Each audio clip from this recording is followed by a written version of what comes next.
everyone, welcome back to JP's Budget Collecting in another episode of the Indie Show. Tonight we are talking Descender Volumes 2 and 3. And I got my panel back with me tonight. First up, we got Comic Man Andy. What's going on, man? Hey, how's it going, everybody? Good to see you. I am honored to be here. This is absolutely amazing. All right. And we have somebody who I really wanted to click on while the intro was going because he was making some fine dance moves in the background. There he is. We got John. What's going on, John? I'm just basking in the glow of a great book and some phenomenal discussions that are going to happen. I got an issue 1, snagged it with a signature by Dustin Nguyen, but then when I met Jeff Lemire, got that signature added on. So, oh, dude! Oh, very cool. Double signed, silver. Love it. Epic. Amazing. Nice.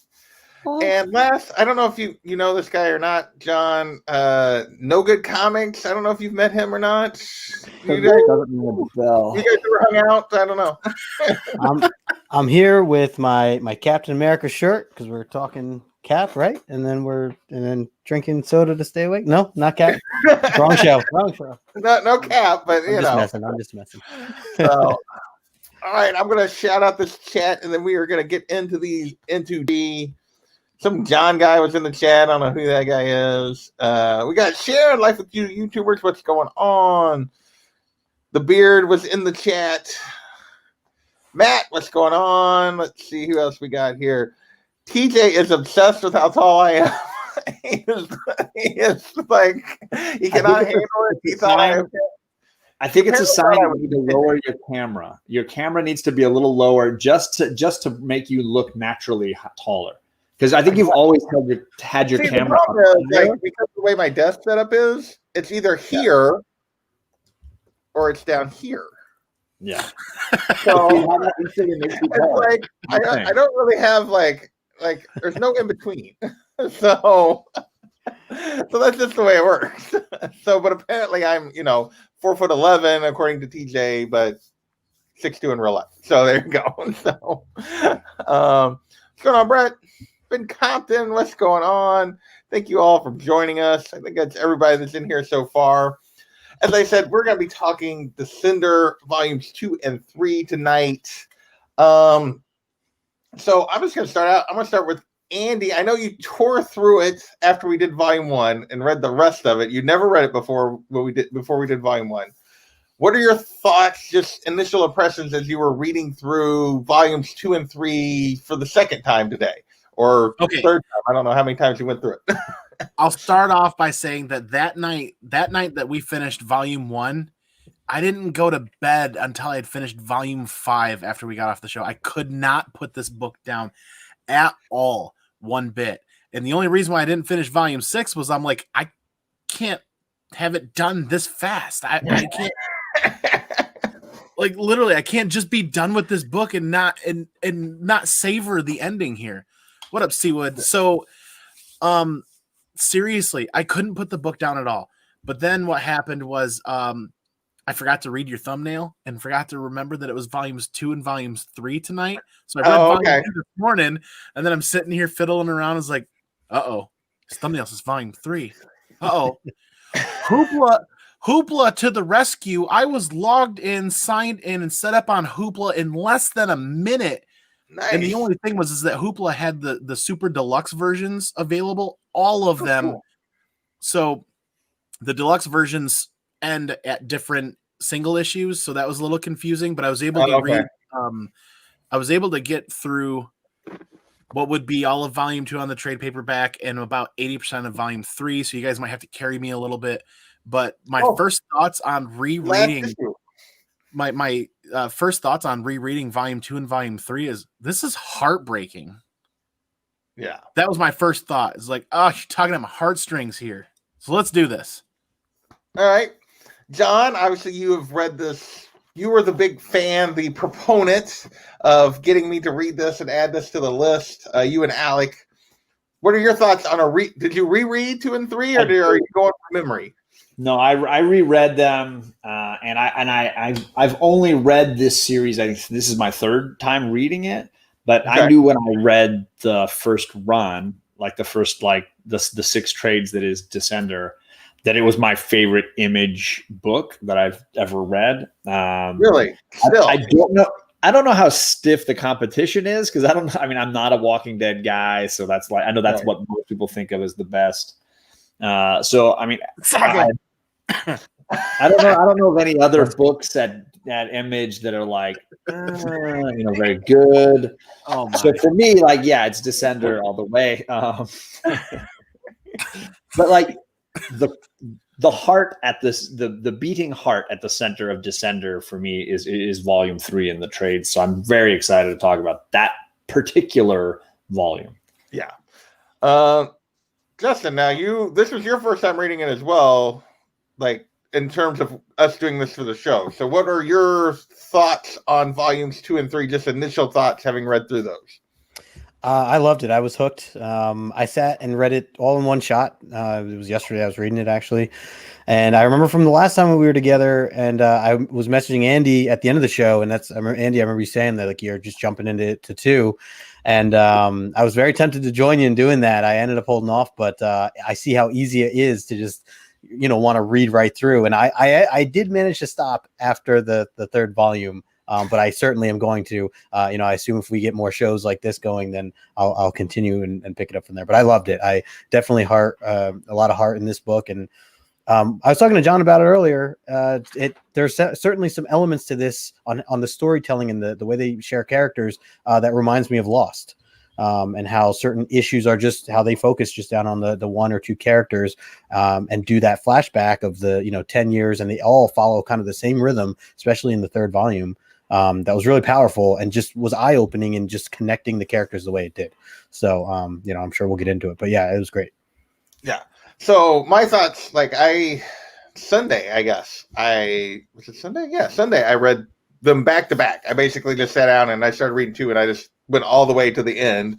It was like, why do I have volume 4 yet? That was basically what I thought.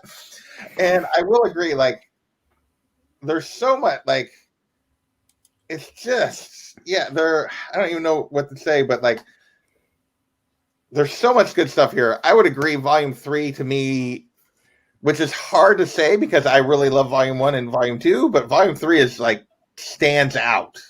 Those single issue vignettes of the character flashbacks to to the event that's driving this whole story, the harvesters appearing, are just so powerful.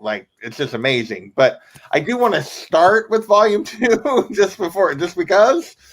And I think the thing I did not actually expect this quickly was right off the bat in volume 2, we get introduced to Andy and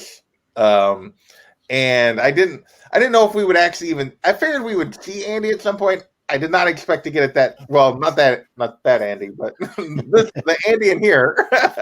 Let's see if I can find that page, that splash page of him that we were talking about art before we started. And just. Yeah, that was great. Yeah. It hits you. You're just like, holy crap.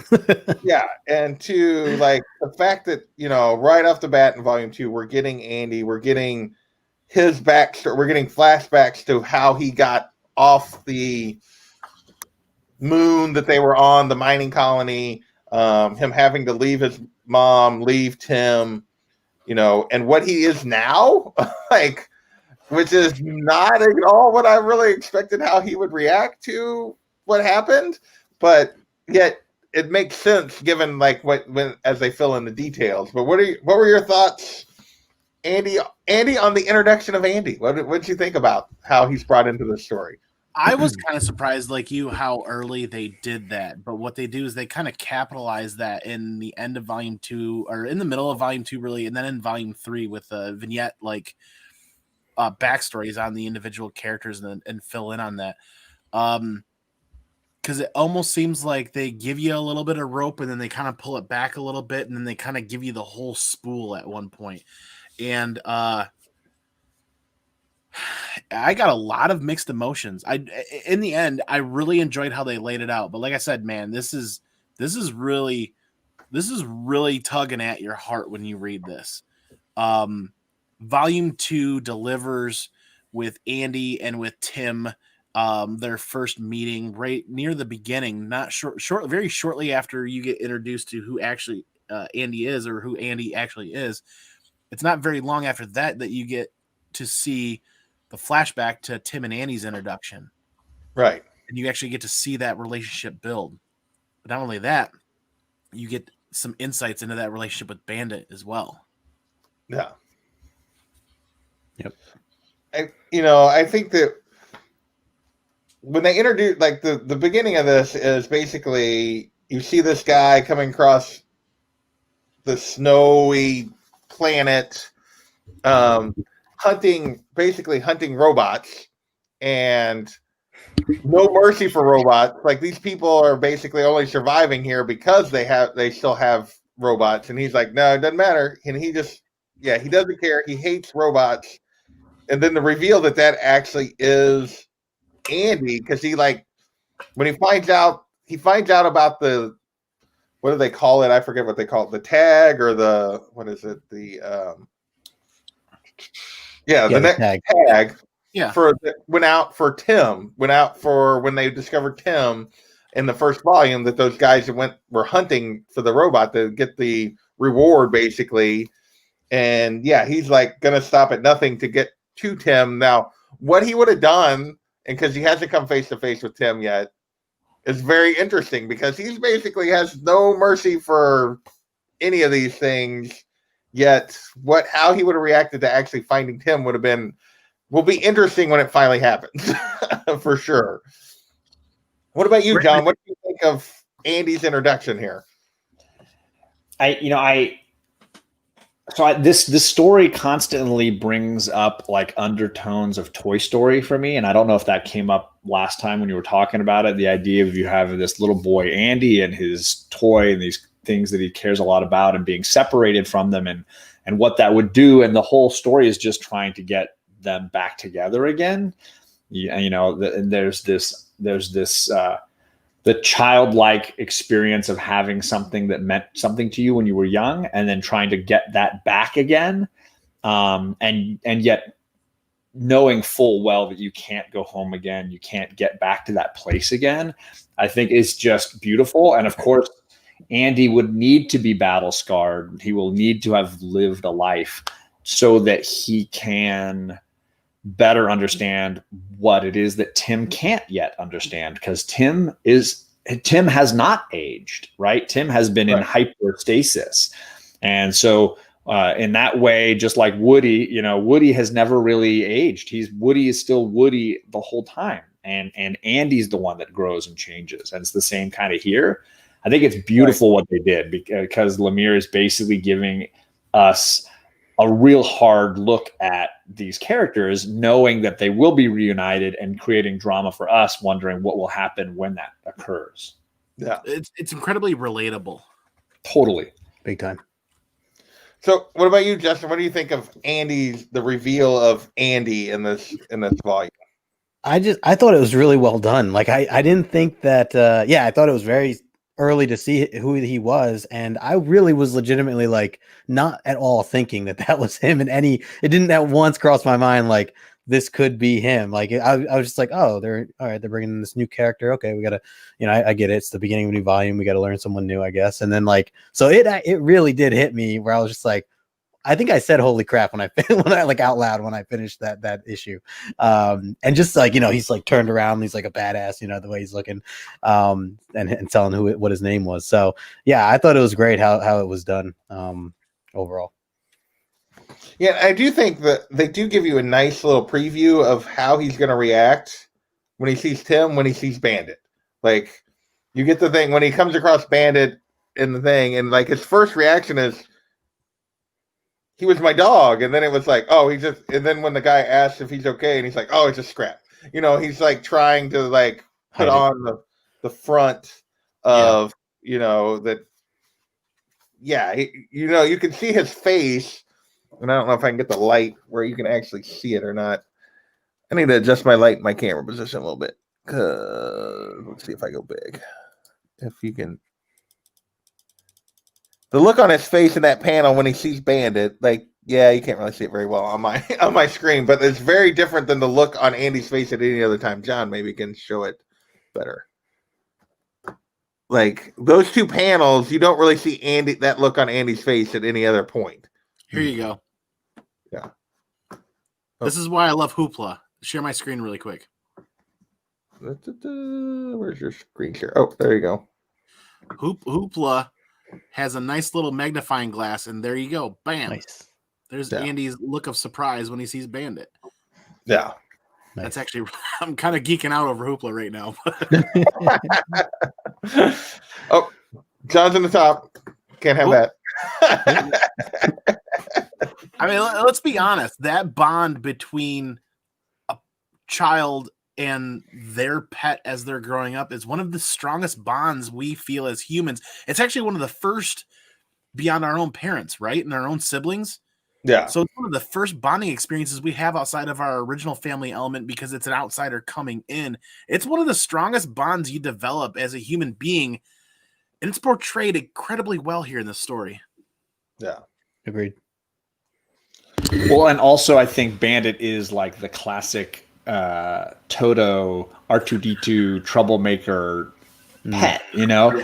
I mean, we get that in volume 3 that he started a huge snowball of problems coming by waking everybody up in his little story, and I think he's always gonna be that Toto. I'm gonna go and run off and get everybody in trouble, and then you guys got to come and deal with it. Yeah. Yep. So that was the one side story. The one story of volume 2 is really meeting Andy, and the other story is the resistance, or I can't remember what they call themselves. Hardwire. That has come and got Tim, takes Tim and the doctor and the soldier. I'm trying to remember what her rank is, but and basically takes them captive because Tim won't leave them.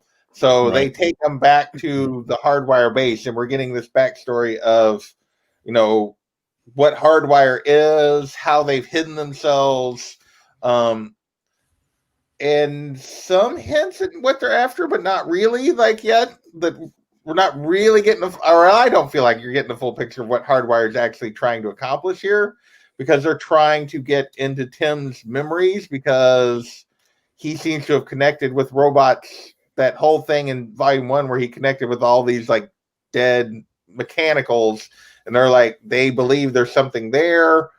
So what did you think of that half of the volume? Because it's really the two halves. It's the Andy half, and then it's Tim and Hardwire, and this leader of Hardwire and his brother, Tim 22, that we get introduced to. So what did you guys think of that side of this volume? Let's start with Justin this time. Well, I also want to mention too, the other part with the Hardwire in the very beginning of the volume 2 is when they assassinate the king, which really was a huge part to the story in terms of where things are building up now. It essentially let you go. Now there's like 3 different paths of like things going on, because that's like, I mean, I'm seeing it now where it's just like creating this war, this problem. You know, even created the problem of, you know, I don't, maybe I'm jumping ahead a little, but where Andy has to like go find his ex-wife or whatever. You know, he's caused problems because he's gone into the zone of where, you know, these armies have kind of shut down this area of space. So that whole assassination in the beginning actually really caused a lot of headaches, no pun intended, all around. The way he blasted his head off was pretty crazy. And I want to ask you a question about that. So the Tims, and we realized, like we found out in volume 1, that this Dr. Kwan didn't actually really design these things. He sort of just stole from this ancient alien robot that he found. But these are supposed to be his mentor. He and his mentor found. He and his mentor found, yes. But these are supposed to be companions for children. That kind of stuff is what the Tim whole thing was designed. So why the hell do they have these blasters in their hands? Like, and I'm sure we'll get more about this as we find out more about where these actually come from. But I just found that interesting. It's like, oh, these are supposed to be like these children's toys, and then this Tim robot just like blows this guy's head off. Maybe that's the certified child care side of it. I'm like, why can they do this? Like, and we actually saw that in volume. We saw Tim 21 do that in volume 1, but it's just like it struck me as that because we were talking about that assassination. It's like, why do they have blasters in their hands? It's just like funny because I legitimately don't know that they ever go into that, and I legitimately can say that I never questioned it until this moment. Right, just like I never questioned the rocket boots. Well, I think for me it was always like, practicality side. There's going to be things that they're going to be able to need to do, like to protect themselves, to protect their owners, to do whatever. I just viewed it as a part of their makeup. I never questioned it as, well, they're designed for being caretakers. Why would they need weaponry in some way?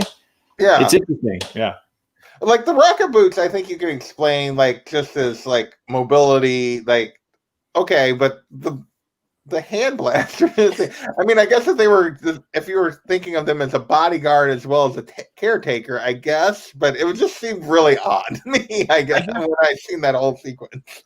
I guess I never really second guessed it because when you think about it, they were colonizing worlds before the Harvester attack came, and it just in my head was like it just seemed kind of natural to have that sort of a blaster add-on as a family protector for when you're colonizing a world and you're actually creating the infrastructure and you have no idea what you're getting into. Think like Lost in Space kind of a deal. Okay. Yeah, I guess that makes sense. It just seemed odd to me, like the role that they were supposedly supposed to be taking, that they like I could get why they'd have bots that could do that. I just was surprised that the Tim series needed to do that. But I guess it does make more sense when you think about it as, they're in space, they're in alien worlds, they're going to these other places. I can see that, I guess. So we talked about a little bit about the assassination definitely like if Tim waking up triggered all of this, the assassination definitely like sent it down a different path than where it was definitely headed before. So what else do you like? Was there anything else that stood out to you guys, John, about the hardwire side of the story as we're reading through this? Well, a lot of the stuff that I love about Descender comes from other things that it seems to draw from that mean something. So I mentioned Toy Story. This part of the storyline where we visit Machine Moon and where the robots are living is straight Battlestar Galactica geekdom for me. And I am a big BSG fan. I think this capitalizes on that a ton. What makes something alive, what makes it be considered to be worthy of life. The idea, was it when androids dream of electronic sheep? I think there's this wonderful discussion of what is humanity going on here, and the robots don't question it. They just state it as a fact. We think, therefore we are. And the humans have to be convinced. And this is going to be, I think this is such is the state of science fiction. I think it's always been that way. And so Battlestar and this dive into those topics very interestingly.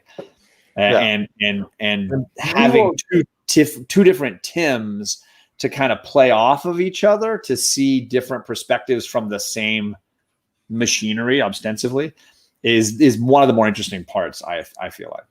No, and we'll definitely get into the machines and their perspective more when we talk about Volume 3 here in a minute, because there's some stuff at the end of that really and their emotions or feelings and how they really operate. There's a lot of that that we're going to get into as you get into Volume 3. What about you, Andy? Is there anything on the hardwire side that you really wanted to discuss?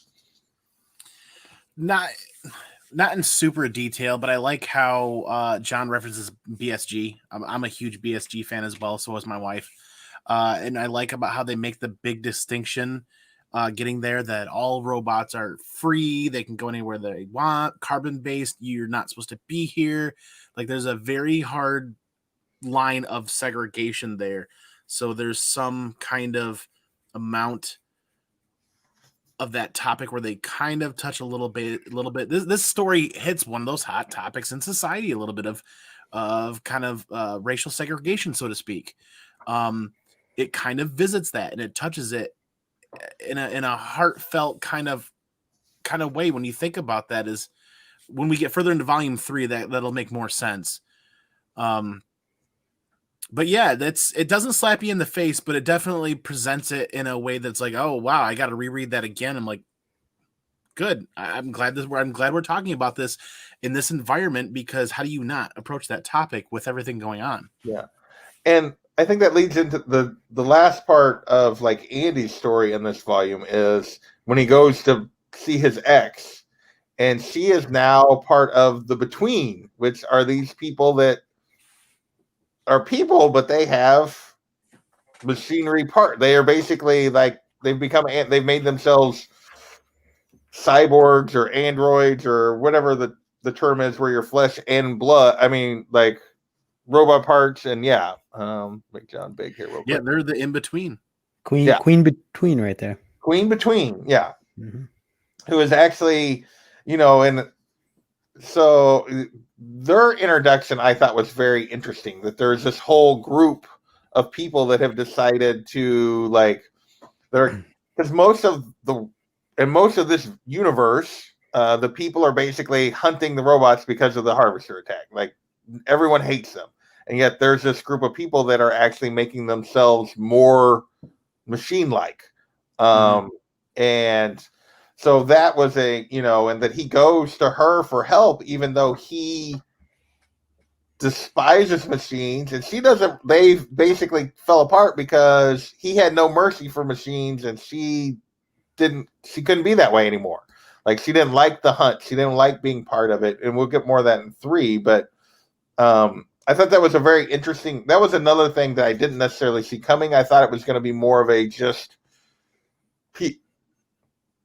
not just humans, but people versus machines kind of story. And the fact that we get this, the Between, I thought was an interesting addition. What did you guys think about that? If I could pop in really quick, it's really interesting because if you look about it as we're ending volume 2, they're talking about how they're on planet Samson, I think it's called. Planet Samson was the first planet that was colonized after we left the original Earth. So I almost feel like they're talking about a departure from Earth to a new planet they're colonizing, is a partial departure from humanity as we knew it.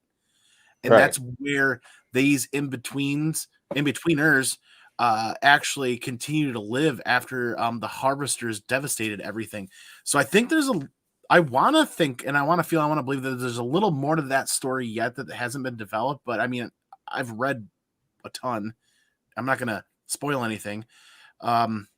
I don't know. I'm kind of going off into left field here, but there's more there. There's more weight there. That departure from the humanity that we know into that new world, the planet Samson, and then now that's pretty much they're all living there, and they call themselves the in-betweens. They're not quite human, not quite robot. Yeah. You guys think anything more about the Betweens, John, or anything you want to add to that?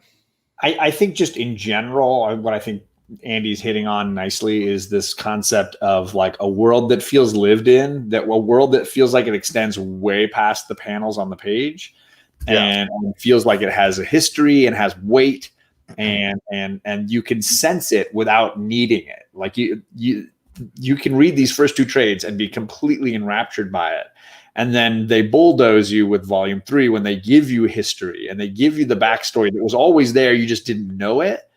And I know that Justin mentioned Lost, which is another huge touchstone for me, but I love that idea of layering in backstory while you're in the present. The fact that the truth of life, for me at least, has always been that you are shaped by what has happened in the past. And so there's an element of the past living with you concurrently with where you are right now in the moment, right?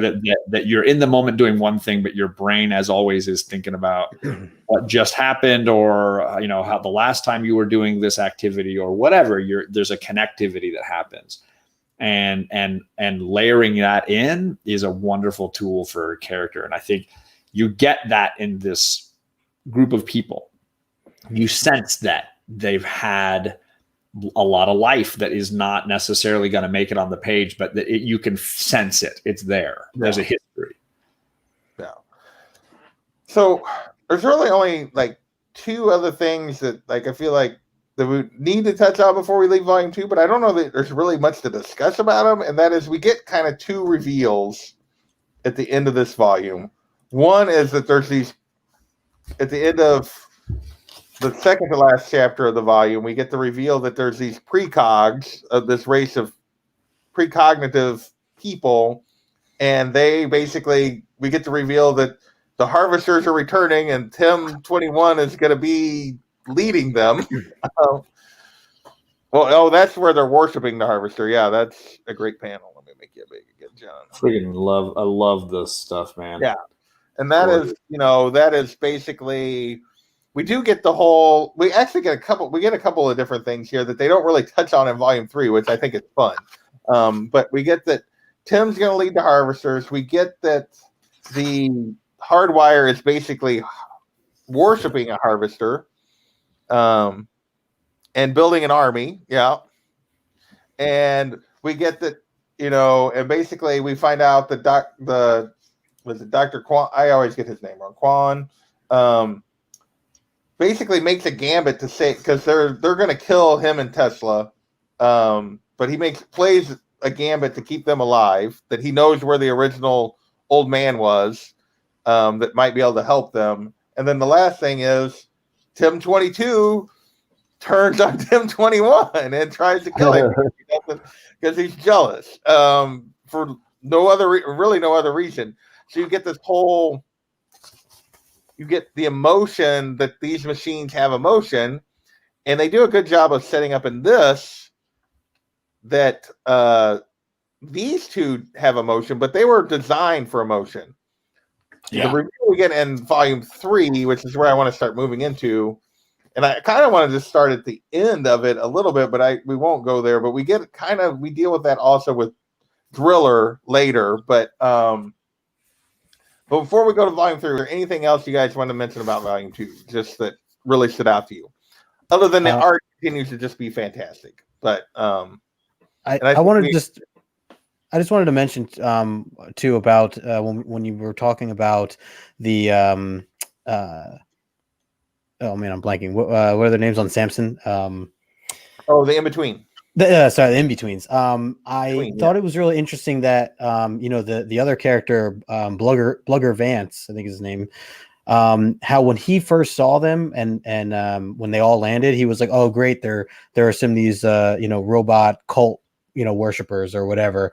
I feel like that really opened up or really just showed how many different types of opinions there were about robots in general, all the way from that end of the spectrum, where they're known as these scrappers. Even when we see Andy building up to how we learn how he becomes a scrapper and all this stuff, to hearing his ex-wife's side of things. And I know we're going to get into some of that in detail, but just knowing how passionate she felt on the other side of things, and it's all kind of relatable in certain ways. So I just thought that was a great way that they created this whole world, I guess, or this universe. But I just wanted to touch on that, and also Blugger Vance and Andy, their little back and forth throughout this. Blugger Vance became a character, because he's introduced in volume 1 just briefly as Andy's trying to get off as one of the scrappers that comes for Tim originally. But yeah, I did not expect him to become sort of a favorite character of mine. Kind of a comic relief during the whole thing, but which Andy needs a sense of humor, which is very much the case. Yeah. The just the rocket ship, just giving the name of the rocket ship, and then how Andy like turned around and like later agreed that that's our name. Like developing that friendship. You saw that early on, so it was cool. I like how he's always eating something. Yeah. So he's like John on his streaks. So, anything else, John or Andy? You guys ain't got anything about Volume 2 you want to talk about before digging into Volume 3? I'm just ready for 3, baby.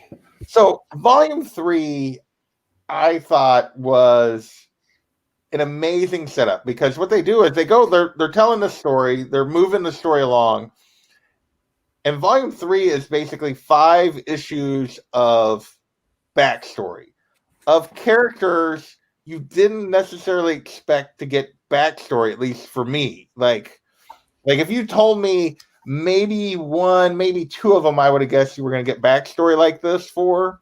But we get backstory for Tim 22. We get backstory for Captain Tesla, which I could have predicted probably, even though we haven't really talked about her much yet. We get, at least in this show, we get backstory for Bandit. We get backstory for Effie, or the Queen Between, which is Andy's ex, who we just didn't really think was going to be. But you're also getting backstory for Andy for that. But it's really from her perspective. And then we get backstory for Driller. And we don't so we're not getting Tim's backstory, any more of Tim. We're not getting any more of the Doctor, than we have already gotten. We're getting some of these other characters, which I didn't really expect to get. And I love this volume. I thought this volume was amazing. I know John's already talked about it being his favorite. Andy, what did you think of Volume 3 specifically? I loved it. I loved it tremendously, but I love it in a different style of love than you guys may have. This volume opens up with Tim 22 and his experiences going past. I grew up with an abusive father, so I know what it's like to feel like this. This is tugging at my heartstrings, this first issue. Yeah. This is, they pull on real life experiences from people. These things happen to children, and it's terrible.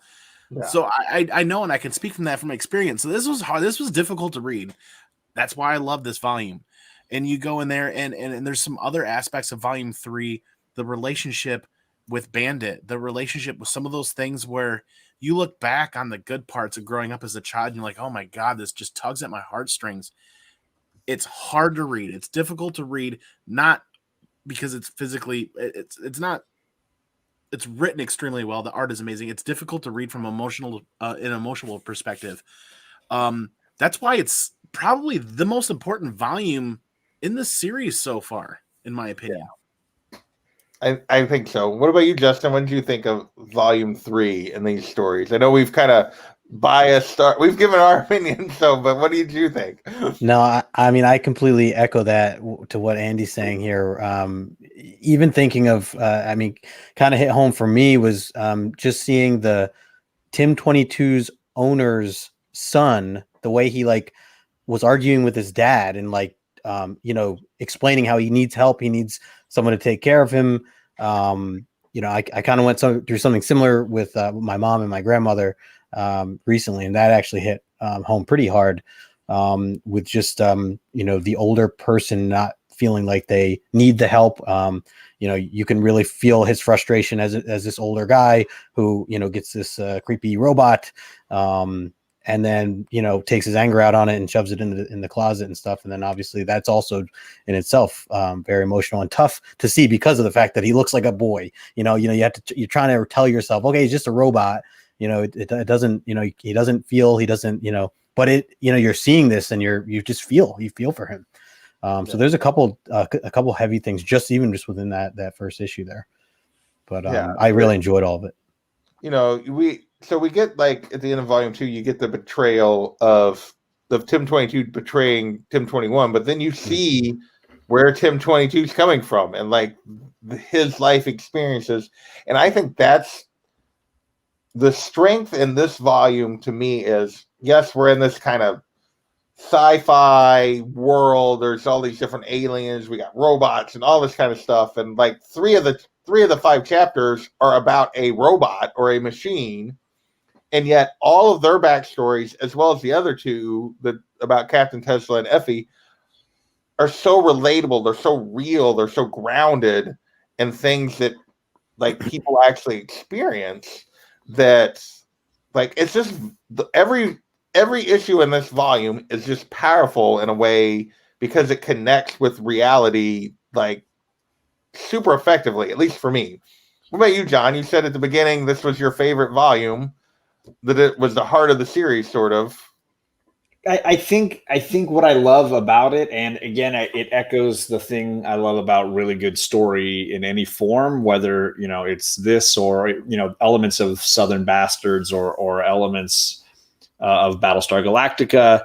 The idea of taking characters that maybe you disregard because they seem insignificant, or you disregard because they're objectionable in some way, you just don't like them, and then humanizing them is like extremely challenging.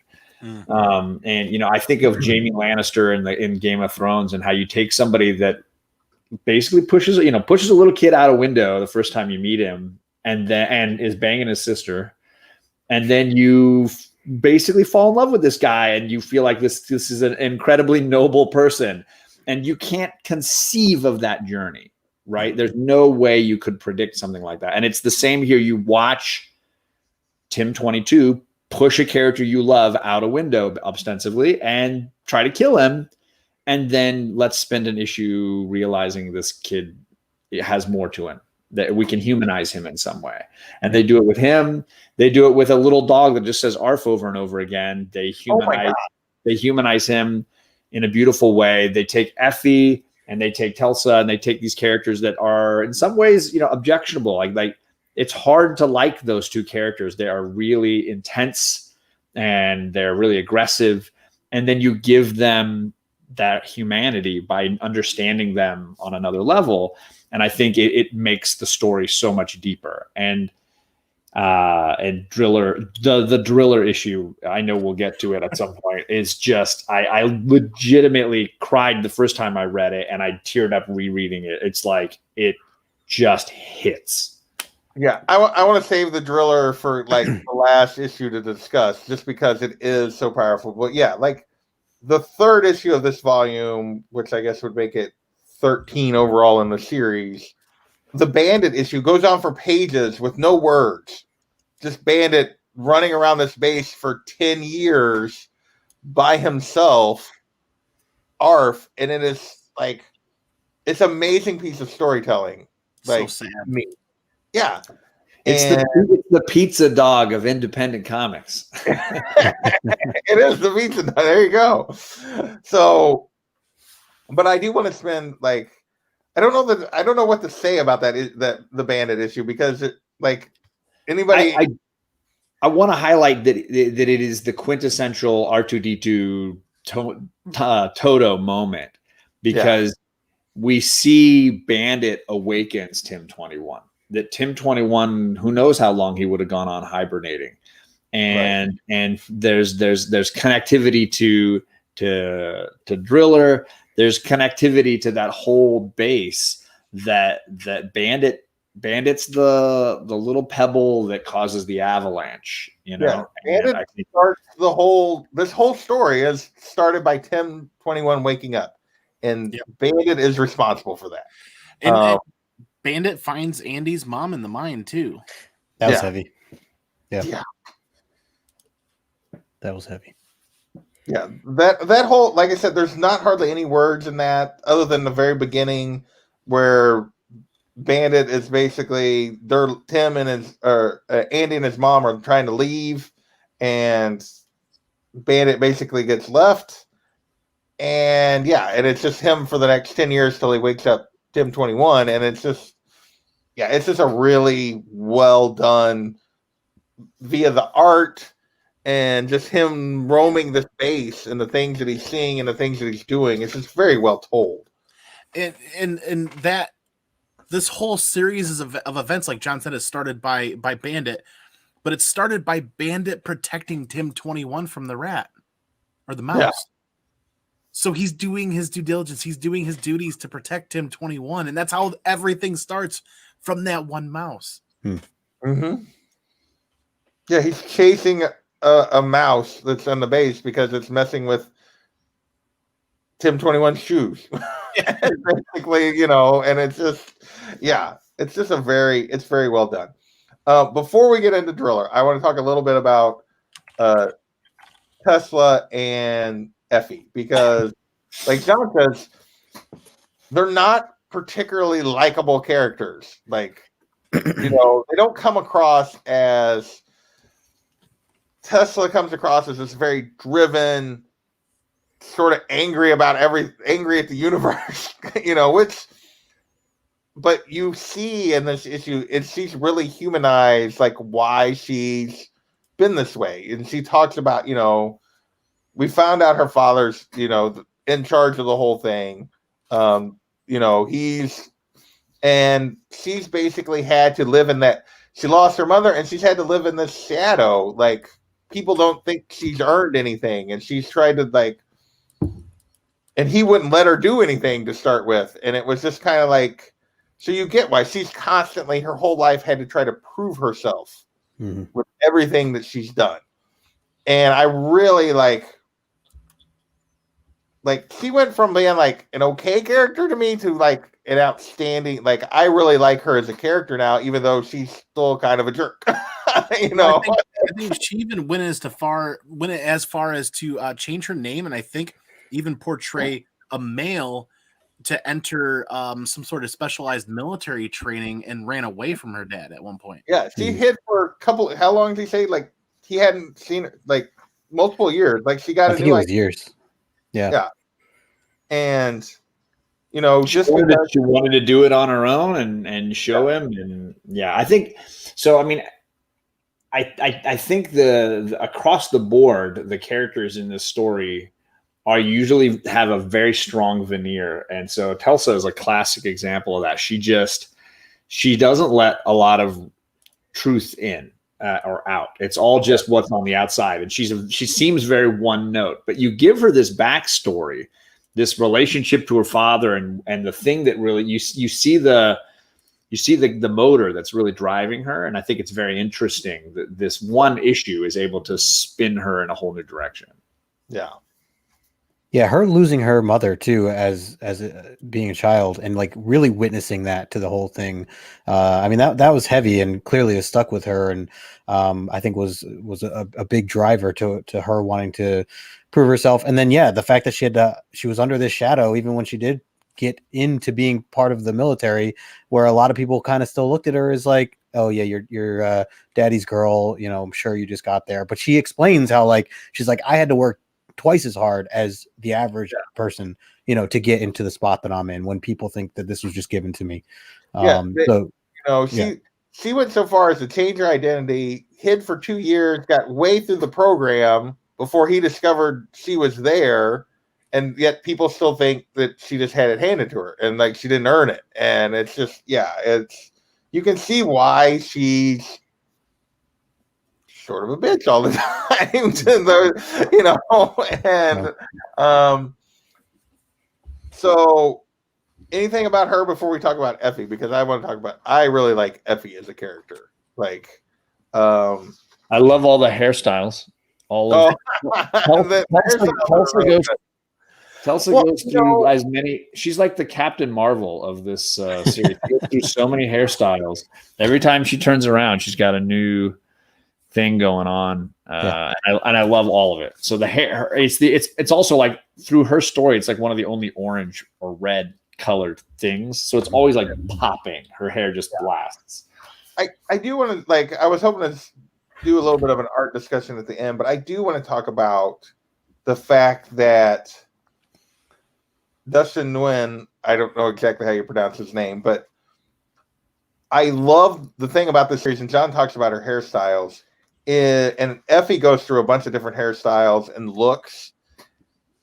And like, comic books are notorious for the characters look like this. Like, you know, like, and it's better in indies than it is like in classic DC and Marvel. But like, the characters look like this. and he changes the way these characters look, like the non-robot ones, and even like like throughout the story, so effectively, like it's not, but it on model. You're always they talk about it for like cartoons and comic books. Like the character has to be on model, and he like the models here are very flexible, and yet they're still true to the character every time you see them. Like, right. I just think that's a phenomenal, like, as an artist, it's just really well done. Like John talks about her hair, like, we get like this look, and we get military cadet short hair, we get this look, and we get, the look that we've seen her most of the time with. But yeah, it's just, I really just enjoy that, how like flexible he is with his art in terms of like portraying these characters and yet being true to them in a way that really works for me. Well, case in point is Driller, as Driller gets older too. Yeah. And gets beat up and gets older and gets, kind of just worn and torn, so to speak. Yeah, like that's also, he's another one that, like, yeah, you see Driller ages from doing the work that he does, and like we see that in the way he and Shoveler are Scoops. Yeah, that's are a badass name. Yeah, and so I think, like, let's just get to that chapter. I'm like, we've been stalling a little bit. Wait, you like, skipped over? Did you skip over Effie? Oh yeah, Effie. No, Effie. Yeah. So we get like the story of how Effie and Andy meet, and then we get her story. We get Andy's story a little bit in perspective of her story, but yeah, this looks like a Wes Anderson movie to me. I mean, it's so phenomenal. There's so much character in these two faces. Yeah. Just the young versions of them. Clearly, they are like-minded for Alec. Very, very serious, very straightforward. I think this it's a wonderful humanizing story. It's basically like 500 Days of Summer or something, where you're basically just watching a relationship fall apart, and they're showing you why they shouldn't be together, and they're giving that across this one issue. I think it's really well laid out, and again, the whole point of this trade or these 5 issues is to humanize the characters or flesh them out. Those characters that may be considered more background or supporting. Yeah, I like how they did the point of views. They showed how she really strongly developed her point of view on the robots and everything in comparison to, again, kind of you said, how they grow up and grow apart. And even where they try to get married, and she's just kind of like, all right, like, I think maybe he'll change and get off this kick of scrapping robots all the time. And then of course it doesn't really happen. And then just seeing her kind of go through that whole thing with the melting pot. And again, you kind of feel for these robots, even though they're robots, but you just see these robots being tossed into this melting pot. And she's trying to chant that they're still alive, they're still living, even though they're robots. And I just thought that was heavy. Just a lot of different, like, I don't want to say like political, but I guess, yeah, like in a way, like political sides to how people view robots, and and then how they split really does. I mean, it makes you understand, like, oh, okay, now I understand how she got to be this. She's not necessarily wacky the way that, Bludger first kind of looked at them as, oh, these kooks, these in between kooks or whatever, but that she really has these strong feelings, and we kind of get why now.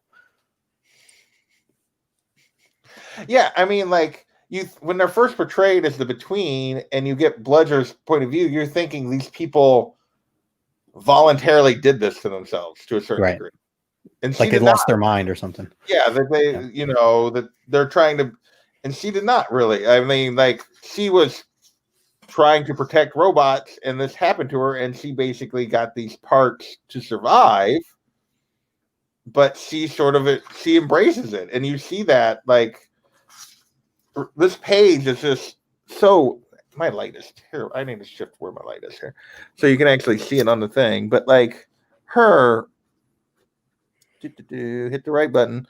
Like where she's like looking at the hand and basically tells him to go, and like her perspective changed, and then you see the top of the next panel is her now. Mm-hmm. She actually sheds a tear at the bottom of the last page. Yeah. It's hard to see with the lighting, but I think she's shedding a tear there at the bottom. Yeah, she is. And, and it's just like, but her accepting what she's become or what she's becoming, like, and embracing it. And it's just a very it's just the whole thing is very powerful. And you can see, like, they shouldn't be together. And yet at the end, you can see that they still care for each other. Like, it's just like every issue in this volume, it's just very powerful, but the most powerful issue is gotta be issue 5.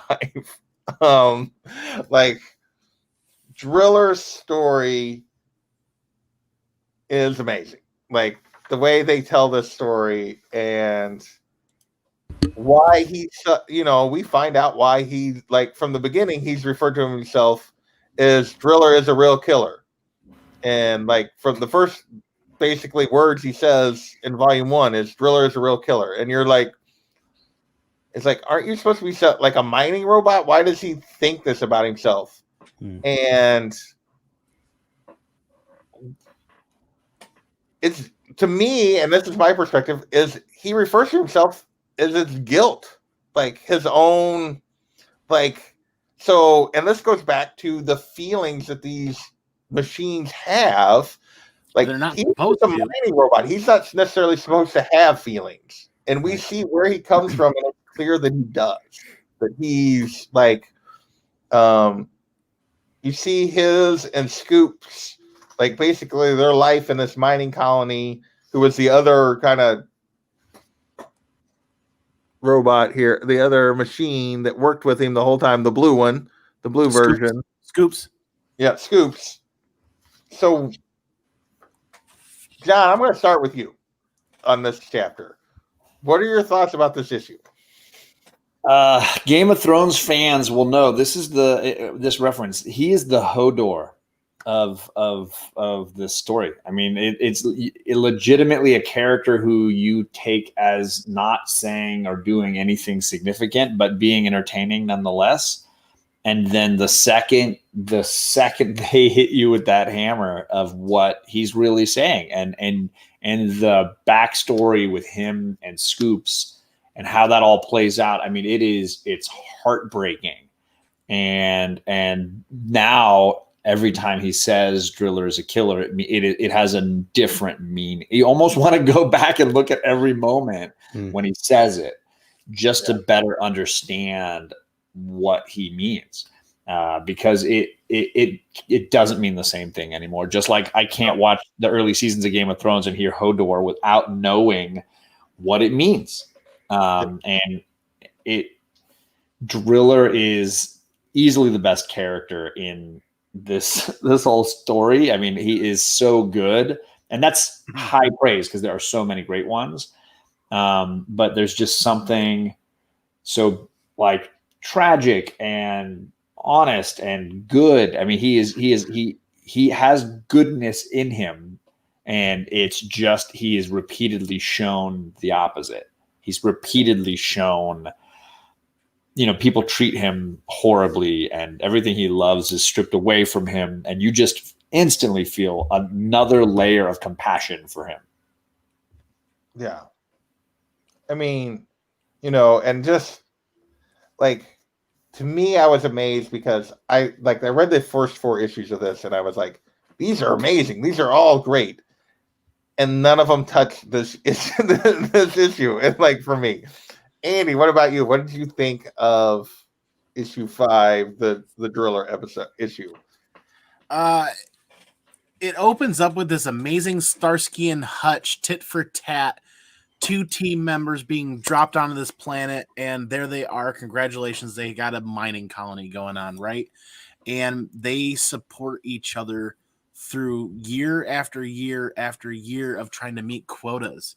And if anybody who physically works anybody who works a job of physical labor, they know what it's like to have that team member that pushes back on you and you push back on them and you keep each other going. So for two individuals in the story that are not supposed to have a soul, not supposed to have any emotion, and not supposed to be anything but a physical or just a item, just a robot.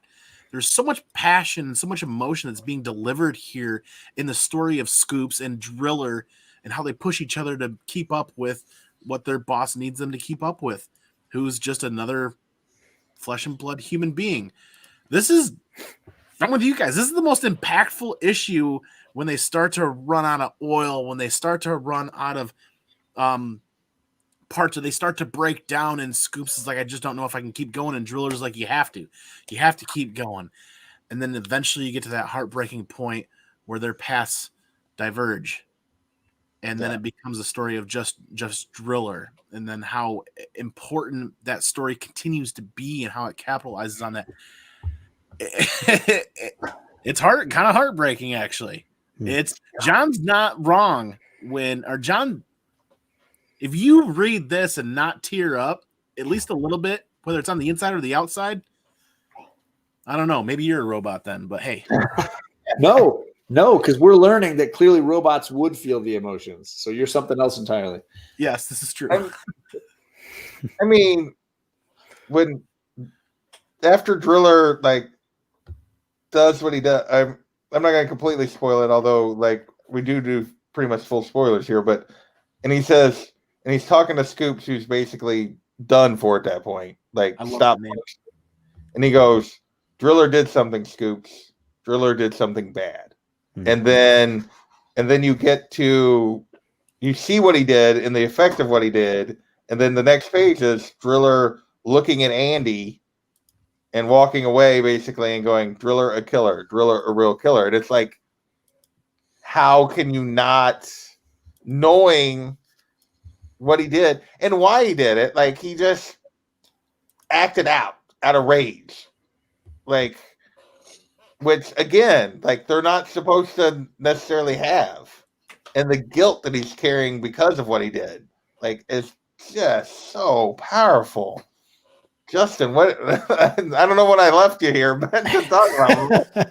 Yeah, no, I think you're all hitting it home. I agree with everything. I mean, this was such a heavy issue, and to say, going back, as John, you were saying, I can't now. I have to go back and reread some of these issues, and just anytime I do, I'm going to think of this now, knowing kind of as you're saying with Game of Thrones.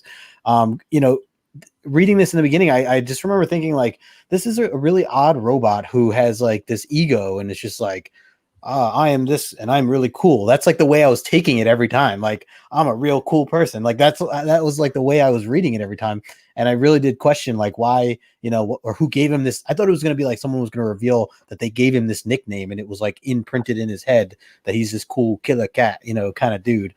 And so, yeah, to now be hit with this massive background of a story, it really changes, literally flip-flops everything on understanding this character more.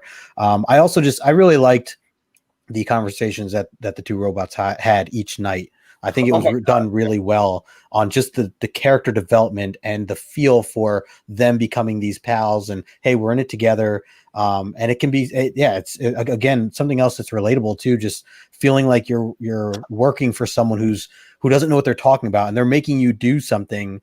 And, he's like, hey, I think I need new oil. I think I need to get repaired. And this guy's just you don't see me complaining, just get going, keep going, and having this, it's frustrating. It felt very frustrating. So yeah, a lot of mixed emotions here with this, for sure. I was going to share something with you guys. There's a fun cover B for a later episode issue. Okay. And I think, let's see, do I have the right one loaded? No, I think it's probably this one. There we go. It's everything I love about these characters. You get Driller and Tim and and the dog. I'm sorry, Bandit. So it's a great. This is the cover B for issue 29. It's this one, obviously this wonderful Where the Wild Things Are homage, but it's it's so perfect. It's just so perfectly captures the three of them. I gotta find this. That's cool. That's issue 29, the B cover. And I want to say they did a bunch of silly kind of homages in the in that portion, in that run. So anyways, there you go. Some fun. Nice. So I want to talk a little bit, like, because we've really like passed over it for the most part, a little bit just about the art of these two volumes. Because I kind of just want to save that to the end. It's just phenomenal. I don't know what else to say. Like, it's this watercolor kind of, I don't know that it's truly watercolor, but it's just like every panel, like you think of watercolor and you think of blending and it, everything's sort of out of focus and not sharp and detailed. And yet this is that with detail. Like, I don't really know how to describe it, but it's just so, like, you get panels like this and it's just, which are just like a half thing, and you see all these faces and they're all unique and yet they're sort of just blobs, and it's just like how he does it. I don't completely understand, but what do you guys think of what do you think of the art in these two volumes, just in general, or the art of the series, just in general? I think I'm gonna cut in. I think I remember Chaos and Comics saying something about how somebody had told him they really didn't like it, that it just turned them off. It was too different. They didn't like it, and his response was something. I think he said something along the lines of, if this is not for you, then independent comics is not for you. Like, it's almost that cut and dry for me, which is like the whole point of independent comics is to do something different that the big guys are too chicken shit to do. Right. And the artwork perfectly fits this story. It's this ethereal space kind of style where things have harsh lines, but they're also not perfectly defined. Pages are not perfectly detailed. The background can sometimes be very vague or very simple, but other times can be strong and harsh and full of detail. And I think the mix and match of it is perfection. And the hot and cold, I think Dustin Nguyen uses hot and cold color perfectly. He's a penciler, he's an inker, he's a watercolorer. He does all the layering here, and you can see that it works. I mean, it creates depth. It creates focal points. Your eye is drawn to the panels, and it's dynamic. I think it's just my feeling that I totally agree.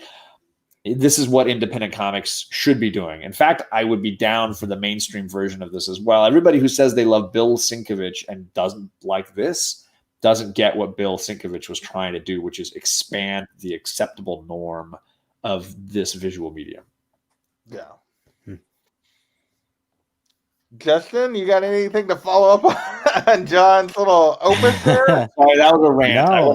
No, it's great. Well done. Yeah, no, I think it was really well said. I mean, this is definitely something I think just from the get-go, it definitely stood out to me as being so very different, but that's what fit to the style of what this story is telling, and the fact that it takes place in outer space most of the time. And John, as you mentioned, just the background itself, where he can go from very detailed stuff like showing the city in the background in certain scenes, or the robot city, and then also being mixed to these blurred backgrounds, and you don't even notice. Like, it just goes with the story. Whatever he wants you to focus on within the certain panel. So I think it's beautiful work. Absolutely beautiful. Yeah, I had reservations when we first started this read. I don't have a lot of experience with an art style like this, but the book did exactly what it was supposed to do, which was expand my horizons. And I expect this art through the entire series. This has built a world that I need to be a part of when I read this book. And it's like a very stark comparison is like when you read TMNT from IDW, you get different artists throughout the run of that. And there's drastic changes on character looks even. Whereas this, like you said, independent comics, this is, if you love independent comics, this is what it's about right here. Expanding this, you get that whole style through this entire series delivered. And it capitalizes on that. Like I said, I had reservations at the very beginning because I didn't have a lot of experience with this type of art style. But that was my brain tuning my eye and my eye agreeing with my brain on what I was seeing. Now that I've had some experience with it, I would not like this story delivered in any other fashion visually.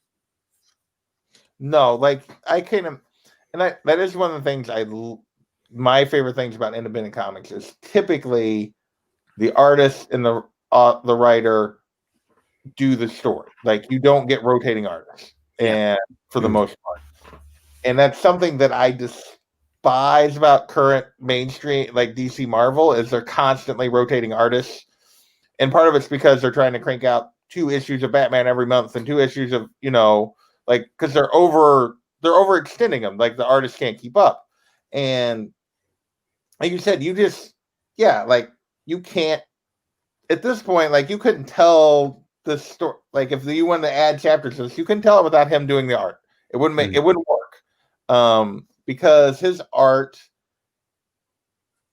the art and the writing are so tied here. Like to me, like the writing is phenomenal in this. Like Jeff Lemire is phenomenal, but Dustin Nguyen makes this story for me. Like his panels, and I was another one. Like this is not a style that like if you showed me a panel, I'd be like, I don't know if I'd like that or not. Like without any context, but I can't imagine it any other way at this point. And go ahead, John. I think you're about to say something. Nah, I was just gonna say it reminds me a little bit of Stephanie Hans in that way too. I think she is somebody that is and has an art style that is not necessarily the first thing you'd connect with mainstream comic books, but also you look at their commissions. And like Dustin Nguyen's Batman stuff is freaking sick, man. He does an amazing watercolor Batman. If you guys haven't searched his art stuff, he's got a website you can buy print, stuff from him, but like his Batman stuff is sick. It reminds me of the beautiful Poison Ivy that Bear Island got done by Stephanie Hahn, like the same watercolor style and the same perfect use of color. Yeah. The artist-writer combo that we see here, case in point, I want to bring up Gideon Falls. Oh, yeah. That's another story where that artist-writer combo just smacks you and hits you really well. I think this is better than Gideon Falls by a bit. And I love Gideon Falls. Jeff Lemire. And he is doing a phenomenal job putting artists to work to deliver what he wants to deliver from a story, just as a writer. And they work together. That's why I love independent comics so much, is they really work as a team to deliver the story from a full 360-degree perspective. You know what I mean? If that makes any sense, because there's a lots of editorial aspects. There's lots of aspects with the big two that I think kind of hamper storytelling to a degree where you don't have that in independent comics, such as Descender and Gideon Falls, and like even Walking Dead. I feel like was phenomenally delivered writing and art at the time, and what they did there, independent book at the time. So we're hour 15. I don't want to keep you guys too much longer. So final thoughts on these 2 volumes. Let's start with Justin this time. Final thoughts. Final thoughts. If you haven't read this, I would say definitely take the time to read this. I'm actually going to try to get my girlfriend to read this. She's not really into comics, but even just having her read the first volume. I think she'll be interested enough in this, as she really appreciates some good character building, and I know she would love volume 3. So yeah, this is just incredible. I want to keep reading it. I'm going to keep reading it. Kind of crazy to think that it's not that long. It kind of ends, what is it, 6 volumes altogether or so. So, you know, really curious how things kind of get resolved, or at least to whatever, you know, level of that they make that. So yeah, I'm really hooked on this. I think it's great. John, what about you? Final thoughts on these 2 volumes? Freaking read it, people. If you haven't, you know what, Old Wolf, I'm talking to you right now. I see you sitting there relaxing. You got a drink in your hand, and you're not going on and buying this off of Amazon right now. And I don't know why. $9.99 volume 1 trade. You can't beat Image volume 1s for the price, people. On top of that, it's only 6 volumes. This is one of those great, it's 6 and done. This isn't like I got to get, what are they on now? 27,000 sagas and 70 million Walking Deads. It's going on forever, even though they did actually end that one. But Saga is, and those are, but like 6, Descender, 6 and done. It's a great read. It's really beautifully done, and just just read it. Just read it. Andy, what about you? John just yelling at the people. John's like, read it. I think Jeff Lemire did it perfectly when he ended it at 6 volumes, and we'll get there. Hopefully, this show comes back and we get to see this because you have a sender right after this. So you don't have to be done with that universe. You can dive back into that universe. So I'm looking forward to that. This is a 10.0 gem mint from me. If this was Modern Men and I was giving this a grade, this would be 10.0. And if you are into comic books and you've not read this, you're doing yourself a disservice. You need to read this. I'm telling you, hoopla.com. You got a library card, get on Hoopla. You can hopefully read all of it like I'm doing tonight on Hoopla for free with your library card. And then if you choose to do like I'm going to do, the wife's going to read it for free on the iPad. We're going to turn right around and we're going to order the biggest omnibus that we can find for this and put that right on a shelf. Because this is a story I want to read my son as he grows up. You know, I don't know that I have much to add. I will say, like, because I haven't read any farther than volume 3. I think I'm the only one here that hasn't. Well, just you haven't went past volume 3 yet. Yeah, I haven't. I don't understand how they wrap this up in 3 volumes. I'll be perfectly honest. Given where we're at, I don't know how we're going to get there. Like, because I got to the end of volume 3 and I was like, wait, there's only 3 more volumes of this? How is that possible? But yeah, like I've been reading. I'm in the middle of a bunch of indies having started the show. Like I'm most of the way through East of West at this point. I'm in the Saga. I'm in the Wicked and Divine. I'm in the Monstrous. I was like so far East of West had been my favorite. Just for me.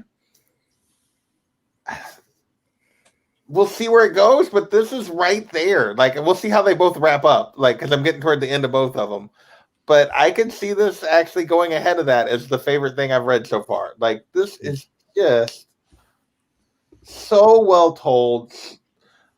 It's just phenomenal. And I wouldn't have said that before I read volume 3. But volume 3, like, taking those other characters that you wouldn't necessarily... I mean, you read volume 1 and you read the beginning of this and you think, okay, this is a story about Tim 21, Captain Tesla, and this doctor. And I'm gonna make you say her name right one time. What is it? It's Telsa. Telsa. Dang it. Right. Telsa.